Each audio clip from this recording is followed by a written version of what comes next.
আমার নাসিমের বাবার ঘটনাটা শুনে আসলে অবাক হলাম যে আল্লাহ কাউকে সন্তান না দিক, কিন্তু এমন সন্তান না দিক যে সন্তান তার বাবার কষ্ট পরিশ্রম ভুলে যাবে, এবং কি যে সন্তানকে প্রতিষ্ঠিত করার জন্য তার বাবা দিন রাত পরিশ্রম করে নিজের সুখ শান্তিকে ত্যাগ করে, নিজের সমস্ত কিছু ত্যাগ করে যে সন্তানকে মানুষের মতন মানুষ করছে, সে মানুষ যখন বিয়ের পরে বা প্রতিষ্ঠিত হওয়ার পরে যখন বাবা মাকে কষ্ট দেয়, তখন বাবা মা আসলে কিভাবে সহ্য করে সেটা আমার জানা নেই।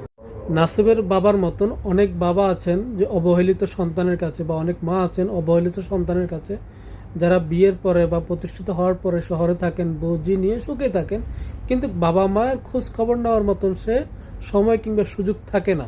যার ভালোবাসা পেয়ে মা বাবাকে ভুলে গেলেন, তারও তো ফ্যামিলি আছে, তারও তো মা বাবা আছে, তারও তো ভাই বোন আছে, তার মা বাবাও কি এমন অবহেলিত ভাবে আছে? একটু খেয়াল করে দেখুন।